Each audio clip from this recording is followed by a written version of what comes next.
Hazare times में आप सभी का स्वागत है। यूट्यूब पर जाकर हमारे चैनल को सब्सक्राइब करिएगा। आइए डालते हैं। सबसे प्राचीन गणेश मड़िया पर मौजूद है और यहाँ पर बताएं कि अमित जी बताएं कि सन 1662 में ये बनाई हुई थी, छोटी सी मड़िया थी और भरत साय द्वारा, जो कि महाराजा मर्दन सिंह के पितामह थे, उनके द्वारा ये बनवाई हुई थी। और तालगढ़ के और प्राचीन यहाँ पे मंदिर उस समय बनवाए गए थे, उनमें से एक थी एक प्राचीन मड़िया। और यहाँ पर वाकई में सिद्ध स्थल है। और यहाँ पर भानु प्रताप गोस्वामी जो कि लगातार इस मड़िया मतलब विगत वर्षों से यहाँ पर उस मड़िया के उद्धार के लिए लगातार संघर्ष करते आ रहे हैं। और आज विशालकाय मंदिर बन गया है। मतलब एक छोटी सी मड़िया से विशालकाय मंदिर का सफर कैसे तय हुआ ये हम बताएंगे। उसमें क्या क्या चुनौतियां आई, क्योंकि ऐसे ही नहीं है विशालकाय मंदिर बन गया। और वाकई में एक दिव्य प्रतिमा के हम आपको दर्शन भी कराएंगे। पहले हम यहाँ मिलवाते भानु प्रताप गोस्वामी जी से। भानु जी आप शुरू से लगे रहे। बिल्कुल, गणेश जी महाराज की जय। मैं 1996 में लगा हुआ हूँ। एक छोटा सा एक प्रयास था सभी लोगों का कि यहाँ पे गणेश उत्सव मनाया जाए, क्योंकि यहाँ पे सुनता आता था कि छोटी सी गणेश मड़िया यहाँ पे है और वहाँ पे गणेश जी कभी थे, लेकिन किसी वजह से वो मड़िया से मूर्ति गायब हो गई। फिर पता नहीं चला वो मूर्ति कहाँ गई। मड़िया में कोई मूर्ति नहीं थी। जब हम लोगों ने 1996 में इसको शुरू किया, 11 सितंबर 1996 से यह मंदिर का कार्यक्रम शुरू हुआ। यहाँ पे बड़े गणेश जी रखे गए। फिर एक परिवार द्वारा विवाद उत्पन्न किया गया। यहाँ पे कई संघर्ष चले इस दौर में और धीरे धीरे ये लगभग 25-26 साल हो गए हैं इस मंदिर को यहाँ स्थापित हुए। लगातार पूजा हो रही है। छोटे से गणेश जी लाए गए और आज उन्हीं की कृपा से एक बहुत बड़े गणेश जी जो नगर के हमारे बड़े प्रतिष्ठित कलाकार हैं प्रदीप नगोरिया जी, उनको उनके द्वारा ये मूर्ति बनाई गई। और हमारे मुरारी भाई जो है जिन्होंने मंदिर को श्रृंगार दिया। ये एक अद्भुत मंदिर हमारे नगर क्षेत्र का हो गया है। आज भंडारा चल रहा है। आप सभी की ऊपर भगवान गणेश जी की कृपा बनाए रखें। प्रणाम। ये जो प्रतिमा बनाई गई, जो मूर्ति की स्थापना की आपने, ये काफी प्राचीन इतिहास है और इसके बारे में थोड़ा सा बताएंगे, क्योंकि तालबेहट की जनता कुछ जानना चाहती है, तालबेहट के नगरवासी जानना चाहते हैं, क्योंकि तालबेहट का इकलौता भगवान श्री गणेश का ये मंदिर है। हम आपको बता दें, जिसकी हमें जानकारी है। हालांकि शुरू से ही आप गणेश जी के प्रति लोगों को जागरूक करते आ रहे हैं, क्योंकि यहाँ पर कोई गणेश जी की परंपरा नहीं थी। यहाँ पर नवदुर्गाएं रखी जाती थी। आपने गणेश जी की परंपरा को मतलब शुरू किया, तो इस संघर्ष में आपने कैसे आपको प्रेरणा मिली? ये भगवान गणेश जी की कृति में बचपन से ही उस गणेश मड़िया पर खेलता आया हूँ। ये हमारा मोहल्ला था, तो एक मन में थी कि यहाँ पे गणेश जी का एक मंदिर बने, उसमें एक प्रतिमा हो। और उन्हीं की कृपा से पहले छोटी मूर्ति रखी गई, अब बड़ी प्रतिमा को हम लोगों ने रखा हुआ है। सारी टीम है पूरी हमारी, हमारे विजय मिश्रा जी हैं और भी हमारे सब साथी हैं। सारे लोग ये लगे हुए हैं। जब 1996 से हम लोग साथ में हैं और आज इस मंदिर का प्रारूप आप सब लोगों के सामने है। जो और मेरा उद्देश्य था कि सारे लोग इस आज मंदिर से जुड़े, क्योंकि नगर का और क्षेत्र का ये एक ऐसा पहला मंदिर है जिसमें गणेश जी का सारा परिवार बिल्कुल पत्नी बच्चों और नाती सहित इसमें विराजमान है। आप सभी से नहीं, भगवान गणेश के आज लोग दीदार कर पाएंगे, क्योंकि यहाँ तालबेहट के आसपास कोई मंदिर नहीं। बिल्कुल, यहाँ बुंदेलखंड के क्षेत्र का पहला मंदिर है। गणेश जी के मंदिर तो बहुत होंगे, लेकिन सपरिवार वाला मंदिर पहला एक ऐसा मंदिर है जो यहाँ पे आपने सारे लोग दर्शन करेंगे। चलिए, ऐसे भानु प्रताप का विषय है राजू भाई कि हमारे साथी परम मित्र भानु प्रताप गोस्वामी जो संघर्ष किया, आज वह पूरे रंग में रंगा हुआ है। और भगवान गणेश जी की एक विशाल प्रतिमा, एक अद्भुत प्रतिमा हमारे नगर में स्थापित हुई है। बड़े ही गौरवपूर्ण हमारे सम्मानीय गोस्वामी जी, जैसा कि अभी चर्चा हो रही है भगवान गणेश जी की, हम आपको इतिहास के बारे में बताएं कि 1662 में जब हमारे यहाँ किले का निर्माण हुआ और जो हमारे ओरछा नरेश रहे देव सिंह देव, और वो यहाँ से किसी कार्यक्रम में चंदेरी जा रहे थे। उस समय तत्कालीन चंदेरी जो है शासन चलता था, स्टेट थी।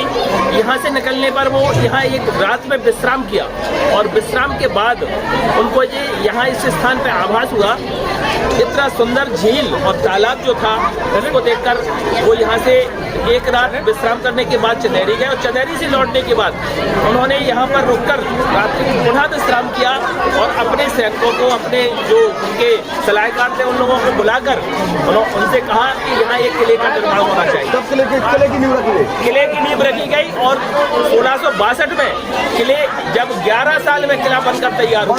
पहले थी जी, झील पहले से थी और उसके बाद किले की नींव रखी गई और वीर सिंह जुदेव ने यहाँ किले का निर्माण करने का आदेश दिया। 11 साल में किले का निर्माण हुआ। ठीक 11 साल बाद वो आदेश देकर चले गए। उसके बाद यहाँ की गद्दी जो है राजा मर्दन सिंह के जो पितामह थे भरत साय जी, उन्होंने संभाली। और उसके बाद भरत साय जी ने यहाँ पर विभिन्न उसका हमारा तालबेट नगर का क्षेत्र का विकास किया, जिसमें हमारे मर्दन सिंह का मंदिर, जिसमें हमारे 1-2 बावड़ी और जो उद्यान और गणेश मड़िया, जो हमारे यहाँ जो मदन मोहन सरकार है उनका मंदिर भी उसी समय भरत साय जी ने बनवाया था।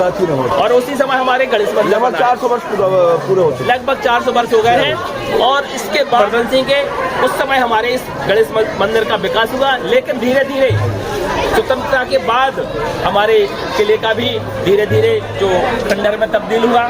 धीरे धीरे हमारा सारे मंदिर जो है गणेश मड़िया भी धीरे भी किले के साथ खंडहर में तब्दील हुई। और यहाँ जो मूर्ति रहा करती थी, हमारे जहाँ जो भी किले से निकलते थे सबसे पहले यहाँ उनकी प्रार्थना होती थी, उनसे अनुमति लेते थे।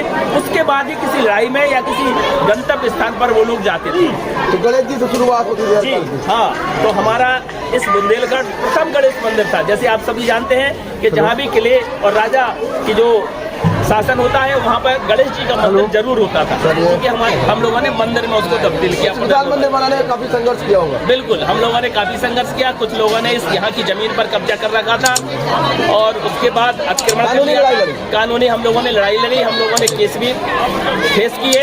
और उसके बाद हमारा माननीय तत्कालीन जो SDM साहब रहे रमेश चंद्र जी श्रीवास्तव, उनके निर्देशन में यहाँ बैठकर जो लोग कब्जा किए थे उनके साथ यहाँ पर क्या नाम समझौता हुआ और हम लोगों की जमीन का जो है बंटवारा हुआ।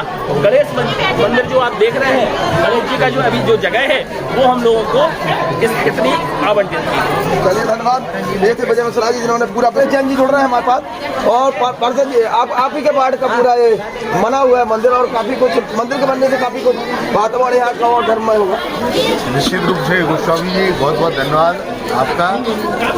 और मैं तो ये देख रहा हूँ जब से मेरा जन्म यहाँ पर हुआ सन 1969 में, तब से यहाँ एक छोटी सी मड़िया हुआ करती थी, लेकिन मूर्ति उसमें से नदारत थी।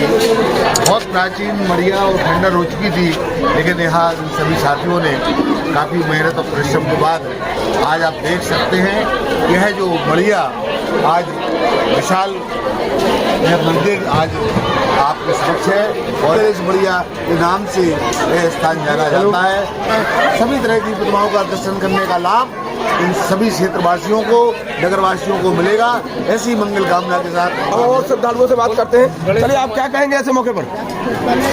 इस मंदिर को ये रूप देने में सन 1996 से लेकर आज तक जिन महानुभावों ने अपना प्रत्यक्ष एवं अप्रत्यक्ष रूप से जो भी सहयोग दिया है, उन सभी का मैं बहुत बहुत आभार हम आपको दिखा रहे हैं। और ये मॉनिटर स्क्रीन पर आप देख रहे हैं, देखिए यहाँ पर भंडारे को देखा। और आप हमारे साथ आज सर्वप्रथम अपन सारे देवी देवताओं को मानते हैं, लेकिन पहले जब गणेश जी नहीं थे तो मतलब कोई अधूरा था काम। आज गणेश जी का मंदिर बनने पर अब और बहुत ही अच्छा लग रहा है। पूरे नगर में उत्साह का माहौल है। मेहनत कर रहे हैं। उस दिन से हम देख रहे हैं लगातार आप लगे हुए हैं। और कैसा महसूस कर रहे हैं? क्योंकि कहीं ना कहीं आज तालबेट में आस्था का एक बहुत बड़ा अध्याय शुरू हुआ है। बहुत पुराना प्राचीन मंदिर है। करीब 1996 से लगातार इस पर चल रहा था कार्य, और हमारे आदरणीय भानु भाई साहब का इसमें बहुत अथक प्रयास रहा है, जिससे आज ये साकार पहुंचा। और बुंदेलखंड का पहला मंदिर जो यहाँ स्थापित हुआ है, निश्चित तौर पर नगर के लोगों को इसका लाभ अवश्य प्राप्त होगा। चलिए, जिन्होंने साथ सज्जा किया जी हमारे साथ जुड़ रहे हैं और हम गणेश मंदिर की प्रतिमा के आपको अद्भुत दीदार करा रहे हैं। और ये पूरा इतिहास लिखा हुआ है गणेश जी का पूरा। देखिए आप मॉनिटर स्क्रीन पर देखिए, पहले हम बता दें गणेश मड़िया का प्राचीन इतिहास। जी हाँ, महाराजा मर्दन सिंह के पितामह भरत साय जी द्वारा जब 1662 में किले का निर्माण कराया गया, मतलब किले का जब निर्माण हुआ था उसी के बाद यहाँ पर प्राचीन यहाँ पर गणेश प्रतिमा था। गणेश का यहाँ पर सबसे प्राचीन यहाँ पर मड़िया का निर्माण हुआ था और तब से आस्था प्राचीन 400 वर्ष पुरानी आस्था है। और हम आज आपको दिखा रहे हैं और हमारे जिन्होंने इस मूर्ति को संवारा है, सजाया है और मूर्ति को अंतिम रूप दिया है। और क्या नाम है आपका? डॉक्टर प्रदीप गोरिया। आपने मूर्ति को संवारा है और बनाया है, कितने दिन लगे बनाने में? इसको बनाने में 3 महीने का समय लगा है और ये सैंडस्टोन की प्रतिमा बनाई गई है। गणेश जी की स्वयं कृपा रही है। मैं तो प्रतिरूप उनको देता गया, उनने अपना रूप मुझे बताया कि आप ऐसे ऐसे बनाओ। मैंने स्कल्पचर में ही मास्टर ऑफ फाइन आर्ट किया है और PhD किया है।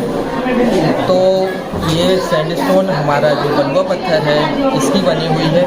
ये प्रतिमा हजारों साल के लिए अमर है। अमर है मतलब इसमें कभी कोई ऐसे एक समय के बाद प्रतिमा को कोई धुंधली हो या कोई ऐसे होने के चांसेस हैं? इसमें कोई परिवर्तन नहीं आएंगे। यह प्रतिमा बलुआ पत्थर की है, इसमें कोई परिवर्तन नहीं है। और भाई वो तो जब बनाते हैं आप जैसे तो आप मूर्तिकार हैं, काफी मूर्तियां बनाई होंगी जीवन में, लेकिन जब गणेश जी की प्रतिमा बनाई तो आपके अंदर कैसे भाव रहे होंगे? भाई वो तो मेरी अद्भुत वो मेरा उन लम्हों को बताइए, बनाते समय जो आपकी फीलिंग रही एक्सप्रेशन शब्दों में बयान नहीं कर सकता, लेकिन वो आत्म प्रेरणा है। वो मैं तो पत्थर को तराशता गया और फिर उसमें से गणेश जी का जैसा प्रतिरूप बनना था वो स्वयं बन गया गणेश जी। अद्भुत। हम तो निमित्त मात्र थे, हमने तो सिर्फ कर्म किया है। आपने बनाने के समय सोचा था कि ये प्रतिमा इतनी अद्भुत होगी, इतनी अकल्पनीय होगी? बड़े भाई भानु भाई साहब ने कहा था कि हमें पगड़ी वाले गणेश जी की प्रतिमा बनानी है, तो हमने उस पर काम करना स्टार्ट किया और गणेश जी की असीम कृपा से वो अपना प्रतिरूप देते हैं और एक अद्भुत प्रतिमा बन के आई है जो हमारे तालबेहट और सभी नगरवासियों को सुख और समृद्धि प्रदान करेगी। मेरी ऐसी हार्दिक इच्छा है कि गणेश जी हमारे पूरे नगर के ऊपर सुख समृद्धि बरसा। चलिए आपका भी गणेश जी की हमेशा कृपा बनी रहे, क्योंकि आपने भी इस अद्भुत प्रतिमा को बनाने में जो अपनी मेहनत की और जो अपना विवेक लगाया है, और वाकई में जब भी प्रतिमा अलौकिक है और वाकई में आपने मेहनत से बनाई होगी और हजारीगंज ग्रुप की ओर से भी आपको बहुत बहुत शुभकामनाएं और आप इसी तरह तरक्की करते रहें। और जिस तरह से अब हम इस मंदिर को जो मूर्त रूप दिया है और इस मंदिर को और जुड़ रहे हैं हमारे साथ किस्मत योगी जी। अभी तो हमने प्रतिमा की बात की, प्रतिमा को अंतिम रूप दिया, आपने इस मंदिर को सजाया है, संवारा है और जो अद्भुत लग रहा है इसमें कहीं ना कहीं आपने वो मेहनत की है, सोच की है। कैसा महसूस कर रहे हैं आप? महसूस कर रहे हैं गणेश जी की आशीर्वाद से सब हुआ है। गणेश जी के आशीर्वाद से सब हुआ। ये फाइबर का काम है पूरा वर्षों के लिए। पिलर वगैरह है, ये सब पिलर बना दिखाना। अंदर पिलर है, ये मेरा वगैरह सजावट का है, फाइबर से बना हुआ वर्षों के लिए। तो आप जब इस संवार रहे थे, इसे बना रहे थे, तो एक तो आपने बहुत काम किया जिंदगी में और आपने देवा माता पर भी काम किया है उन्हीं की प्रेरणा से। और जब आप बनाते हैं दुनिया चलाते रहते हैं, सब प्रेरणा वही देते हैं। मुझे दिखाइएगा। सारी प्रेरणा भगवान ही देते हैं। अच्छा। बाकी हम लोगों की तो उंगलियां चलाना सोच बस सब भगवान ही देते हैं, उन्हीं का आशीर्वाद है। देवा माता मंदिर इधर भी सब जगह। क्योंकि आपने अच्छा आप एक बार जैसे हम आपसे पूछें कि आप कलाकार हैं, आप कला को अंतिम रूप देते हैं और उसको वो स्वरूप देते हैं कि वाकई में वो अद्भुत हो जाती है। तो एक तो आप आमतौर पर काम करते हैं, लेकिन कभी कोई धार्मिक काम करते हैं जैसे किसी मंदिर की प्रतिमा बना रहे हैं उस समय हो, ऐसे समय मन में आस्था जुड़ जाती है? जी, सब उन्हीं की प्रेरणा आती है। हम लोगों को तो केवल एक सोच रखते हैं, उंगलियां चलाते, बाकी सारा शरीर वही लेते हैं। अभी मदन मोहन सरकार मंदिर में काम किया, उधर दर्शन करके आपको बिल्कुल नयापन मिलेगा। ये जैसे इस्कॉन मंदिर है अपना मथुरा का, बनाया गया फाइबर का पूरा इलेक्ट्रिक है, फाइबर भी है। चलिए महात्मा नगर पंचायत अध्यक्ष मुक्ता सोनी जी जुड़ रही हैं। मुक्ता जी बहुत बहुत पहले तो आप दर्शन कर रही हैं और इस अद्भुत प्रतिमा को, क्योंकि तालबेहट की ये पहली गणेश प्रतिमा है और कहीं ना कहीं तालबेहट में आस्था का एक नया अध्याय जुड़ा है। जी मैं बहुत अधिक प्रसन्न हूँ जब से मैंने जो गणपति बप्पा के विनायक जी के दर्शन किए हैं। इनके दर्शन करके अचंभित भी हूँ, रोमांचित भी हूँ और बहुत सुखद ये क्षण है हमारे तालबेहट नगरवासियों के लिए, क्योंकि हम सब जानते हैं गणेश जी शुभता लाते आते हैं। हमने महादेव सीरियल में देखा है कि जहाँ गणेश जी आते हैं शुभ लाभ अपने आप ही आते हैं, क्योंकि इनके पुत्र शुभ लाभ हैं, इनके पौत्र इनके आमोद प्रमोद है, रिद्धि सिद्धि इनकी पत्नी है। तो हमारे तालबेट नगरवासियों के लिए एक सुंदर सुखद ये अध्याय जुड़ा है कि हमारे गणपति बप्पा गणेश मंडिया जो हमारा ऐतिहासिक मंदिर था उसका जीर्णोद्धार हुआ। कमेटी ने आगे बढ़कर कार्य किए और इसमें हमारे बहुत से हमारे तालबेट के भानु गोस्वामी जी, विजय मिश्रा जी आदि उनकी पूरी टीम लगी रही। इनके लिए मैं धन्यवाद और साधुवाद देती हूँ जिन्होंने इस कार्य को बड़े अच्छे तरीके से किया है कि पूरे मंदिर का जीर्णोद्धार किया है। अब बप्पा हमारे नगर में आ चुके हैं तो हमारे नगर में सुख शांति सभी व्यवस्था सुदृढ़ रहेगी। जय गणपति। पहले तो महाराष्ट्र में होती थी ये परंपरा के, महाराष्ट्र में गणित अपने यहाँ नवदुर्गा रखी जाती थी आमतौर पर, लेकिन इस परंपरा को भानु गोस्वामी जी ने कहीं ना कहीं जीवंत किया और आज गणेश जी को तालबेहट के लोगों के लिए समर्पित किया। हाँ, महाराष्ट्र में हमने ये पढ़ा है कि इतिहास में पढ़ा है हमने कि लोकमान्य बाल गंगाधर तिलक जो थे उन्होंने पूरे सभी को स्वतंत्र भारत की जो वो लड़ाई लड़ रहे थे आज़ादी की, तो उन्होंने भारत वालों को इकट्ठा करने के लिए आज़ादी के उस आंदोलन में सबको जोड़ने के लिए उन्होंने गणेश प्रतिमा बिठाने का और गणेश उत्सव मनाने की एक सुंदर परंपरा रखी थी जो आज पूरे देश में फैल चुकी है। हम सभी बुंदेलखंड वाले भी बहुत अच्छे से हर्षोल्लास से गणेश उत्सव मनाते हैं, चूँकि हमारी तो 22 रानी लक्ष्मीबाई महाराष्ट्रीयन थी और हमारी बुंदेलखंड की वो वीरांगना है, तो हमारे लिए तो सुंदर संयोग है। चलिए तालबेट वासियों के लिए कोई संदेश? मैं तो यही कहूँगी कि जैसे गणपति बप्पा जब जहाँ विराजते हैं तो शुभता और लाभ दोनों एक साथ आते हैं, तो हम भी आर्थिक स्थिति, हमारी राजनीतिक स्थिति, व्यापारिक स्थिति सभी तरह से सुदृढ़ हो, हम गणपति बप्पा की पूजा करें और सुखमय जीवन। चलिए बहुत अच्छी, बहुत बहुत धन्यवाद। ये थी वर्तमान नगर पंचायत अध्यक्ष। और भी हम जानना चाहेंगे, आप दर्शन करने आए हैं, कैसा महसूस कर रहे हैं? बहुत अच्छा लगा। अच्छा लग रहा है? आप कैसा महसूस कर रहे हैं? बहुत अच्छा लग रहा है। चलिए गणेश जी के दर्शन हो रहे हैं तालबेट में, हैं? चलिए आप कैसा महसूस कर रहे हैं? बहुत रखते थे तो यहीं पे बरसात होती थी, लेकिन अब भगवान अब तो मंदिर बन गया है, बरसात का छाया हो गई है। चलिए हमारे अंकल ने मतलब अच्छा मंदिर बनवाया। चलिए बहुत बहुत धन्यवाद। चलिए आप बताइए कैसा महसूस कर, आप भी बहुत दिनों से लगी हुई हैं। हमें तो बहुत खुशी महसूस हो रही है के दरबार से, और हम क्या कहें आगे। गणपति बप्पा आए तो मतलब कि एक तालबेट के लिए आस्था, बिल्कुल आस्था, ये तो सारे लोग इधर पे पूजा करने आएंगे और हम लोग वो बता रहे हैं पहले बरसात में आते थे तो पानी गिरता था। हाँ, हम लोग बरसात में बैठते थे, बिल्कुल गीले और गीले में बैठे रहते थे, भजन करते थे भगवान तीजा के टाइम पे हम लोग। लेकिन गणेश जी ने ऐसी कृपा की कि अब आराम से छाया है कि हम लोगों को छत दे दी और खुद विराजमान हो गए। चलिए बहुत बहुत धन्यवाद आपको। ये हमने आज आपको तालबेट के सबसे प्राचीन गणपति बप्पा के जो मंदिर बना है सन 1662 से, यहाँ पर छोटी मड़िया थी और इस प्राचीन मंदिर के बारे में हमने पूरा इतिहास बताया। आज दिव्य प्रतिमा के हमने आपको दर्शन कराया और इस दिव्य भव्य मंदिर को बताया और यहाँ हमने भक्तों की राय भी सुनाई। और जिस तरह से हम बताएंगे, भक्तों का कहना है कि यहाँ पर पानी बरसता था, इस समय भीगते में ही पूजा करते थे, लाइट चली जाती थी, काफी दिक्कत होती थी, लेकिन आज कहीं ना कहीं भगवान का ये दिव्य मंदिर बना हुआ है। और तालबेहट की हम बताएं तो आस्था के अध्याय में एक और वो अध्याय जुड़ा है आस्था का, जो वर्षों तक याद रखा जाएगा। और तालबेहट का कारेट क्षेत्र का पहला गणपति बप्पा का ये मंदिर हम आपको दिखाया हमने, दर्शन कराया। फिलहाल यूट्यूब पर जाकर हमारे चैनल को सब्सक्राइब करिएगा। कल फिर मिलते हैं नई खबरों के साथ। अपना बेहतरीन से ख्याल रखिएगा। जय हिंद।